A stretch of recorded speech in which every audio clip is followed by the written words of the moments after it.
Hi, Mikey. What has the last couple of days been like for you mentally and emotionally? It was a long time between NHL starts for you. What was that like? Yeah, I think these last couple of days obviously have been a whirlwind. Just trying to stay in the moment as much as I can. Yeah, it's been a while between starts, but I think my comfort level is definitely obviously a lot more comfortable this time around. Thought I made more saves, but obviously got outplayed tonight by the other guy. But and the guys did a really good job in front of me, making some saves really easy. So yeah, the guys played great in front of me. Unfortunately, couldn't get the win. You were put in such a difficult situation when you did play that game against San Jose as a call up from junior. How much better prepared do you think you are now for this challenge? Yeah, I think it goes along with the comfortability level. Once you kind of get adjusted to pro hockey, the jump doesn't seem as big. Like I said earlier, I thought I was more comfortable out there as the game wore on. Obviously, we took it to them pretty good tonight in the O zone, and generated a lot of chances. But yeah, for myself, it's just trying to build each and every day, and like I said, I thought this time around, like I said, I felt more comfortable in the net. We'll go next to Ben Kuzma, Post Media.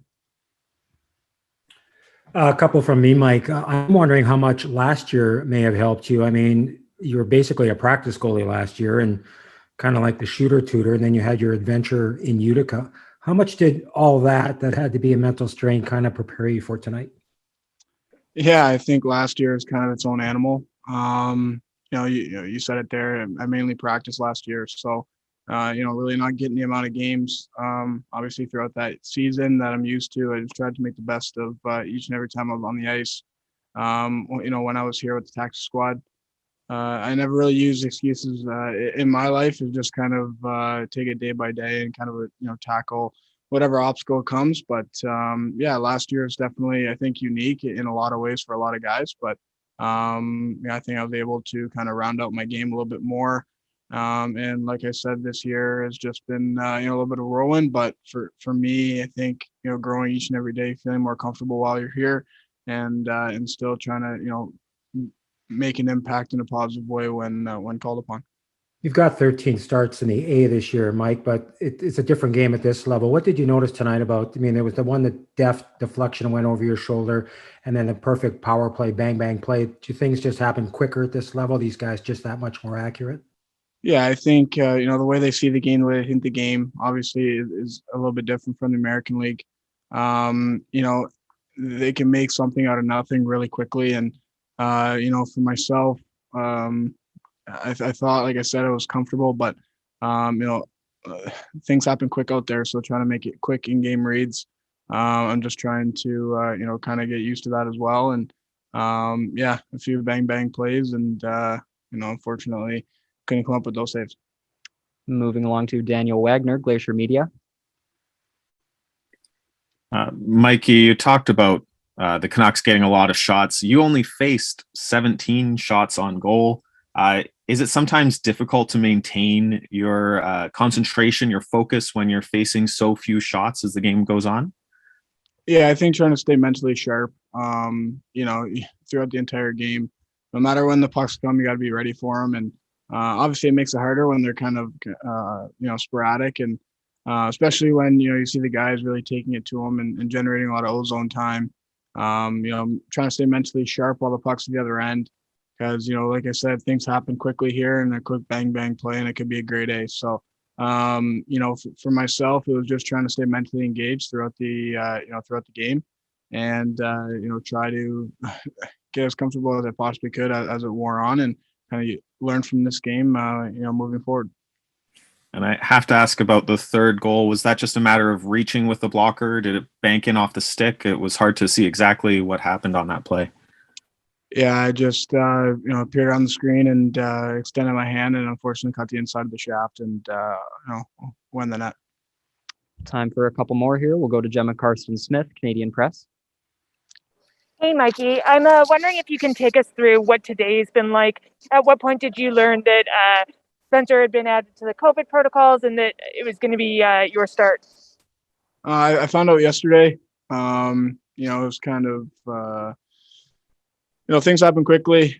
Just when you think, you know what's going to happen, things change. So, obviously Spencer played a great game the previous night, and I just hope he's feeling well. And I was just found out and prepared for today since yesterday, and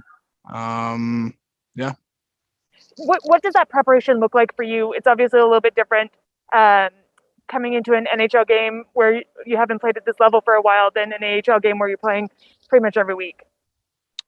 Yeah, I think yesterday was mainly for calling friends and family, kind of letting them know, what was going to go on. But, for me, I just tried to prepare like any other game, trying really not to overthink it. I definitely wasn't as nervous as last time, but like I said, the nerves are still there. And, just trying to stretch, kind of keep my mind as calm as I possibly could leading up to the game, and, kind of shake away the butterflies as early as I could. So, definitely. It's a childhood dream anytime you get to play hockey for a living, especially in the NHL. And, for myself, I was happy at the go around, and in the sense of the way I felt leading into the game, and even throughout the game, a couple of mistakes here and there by myself, and, it could be 1-1, but like I said, the guys played really, really great in front of me, and, huge blocks by Mater, and, really just try to make my job as easy as they possibly could out there for myself, which I appreciate. And we'll take one final question from David Quadrelli, Canucks Army. Mike, obviously you're thrilled to play, but do you kind of feel for a guy like Spencer, who's a bit of an older guy and, kind of had his opportunity to play a couple of games in the NHL here kind of taken away from him because of COVID? I think anybody who has COVID, you feel for, especially it's, majority of the time you don't even know you have it. As mentioned earlier, Spence played a great game, and, it's a goalie fraternity, and, we're super close, and as a goaltending core in general. And so, anytime a guy plays well, you're obviously happy for him, and, you try to learn from it as well when you're watching, it kind of unfold like that. And unfortunately, it kind of got cut short with COVID. But, for me, it's kind of the next man up mentality. And, I just tried to do whatever I could to help the team out today. And unfortunately, it wasn't enough. But, like I said, it was a lot of fun being able to play out there tonight, and a childhood dream. And like I said, something to continue to build off of, and build more confidence from.